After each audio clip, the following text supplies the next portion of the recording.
Mercredi 5 septembre 2018, mesdames et messieurs, voici le journal sur Guérit et TV Monde. De direction septentrion, des fissures sur l'unique pont de la commune de Malanville, ce qui faisait penser à un tremblement de terre ce matin. Ensuite, un écroulement de ce pont dans la matinée de ce mercredi 5 août 2018. En attendant de revenir donc sur les réelles circonstances de ce drame dans la commune de Malanville, nous vous proposons de suivre ici les toutes premières images pêchées par notre équipe de reportage sur place dans le septentrion. L'unique pont de Malanville s'est écroulé. Des fissures sur ce pont dans la commune de Malanville, ce qui pendant longtemps faisait penser à un tremblement de terre.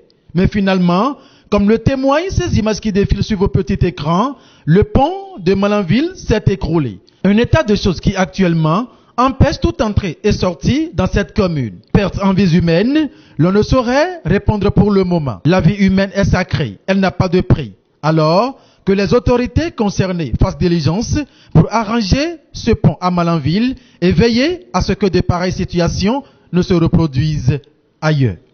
Et voilà, la Direction générale des infrastructures doit donc prendre les taureaux par les cornes afin de penser à la correction, sinon à l'érection de nouveaux ponts dans cette localité afin de faciliter la libre circulation des personnes et des biens dans le septentrion. Nous revenons tout de suite à Boycon pour dire qu'il fait objet de nombreuses critiques depuis un moment. À Boycon, lui, c'est le maire de la commune de Boycon. Il s'agit bien sûr de Luc Setonji.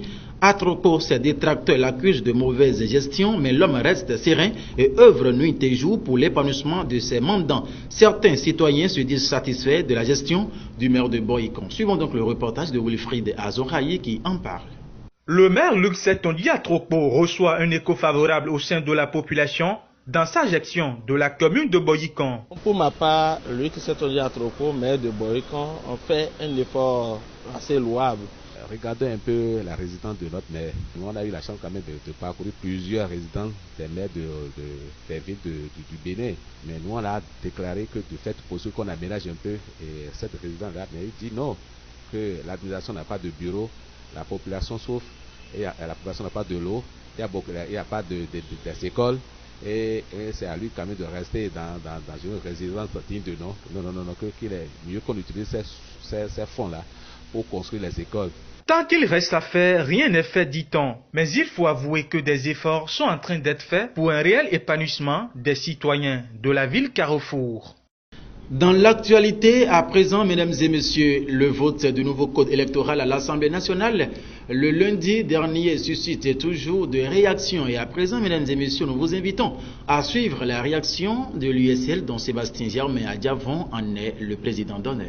En tant qu'un parti politique responsable, nous prenons acte du vote par les députés de ce code électoral.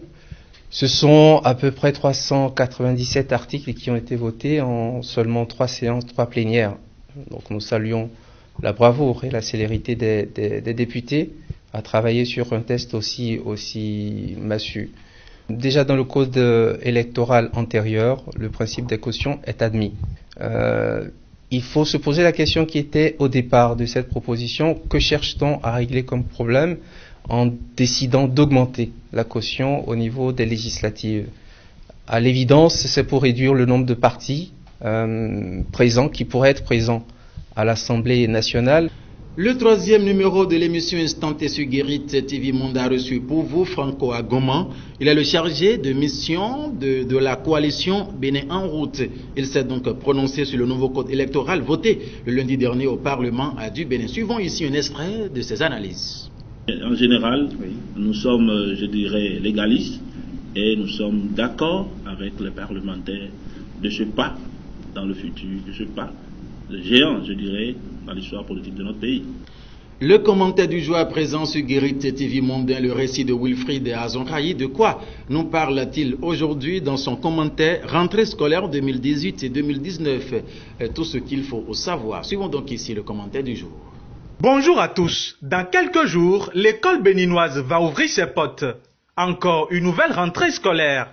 Cette année scolaire 2018-2019, les parents n'ont qu'une seule prière, que les cours se déroulent normalement. Au niveau de l'enseignement maternel et primaire, le ministre Saliman Karimou est très attendu pour relever le défi, celui d'une éducation de qualité. Le professeur Maouyon Kakpo, ministre en charge de l'enseignement secondaire, doit assouvir les nombreuses attentes des parents d'élèves et des enfants.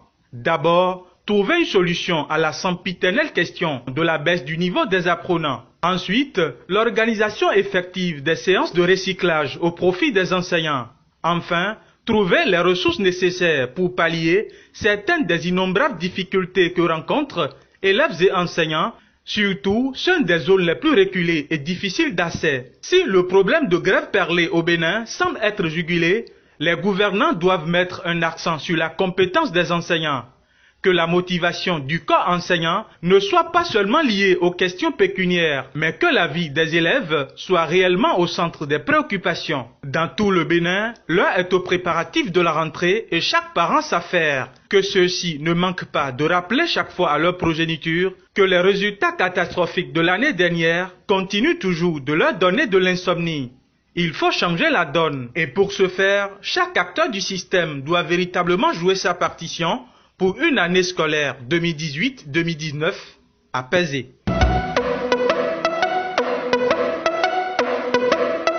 Ainsi prend fin ce journal sur Guérite TV Monde pour le compte de ce mercredi 5 septembre 2018. Merci de nous avoir suivis. À très vite.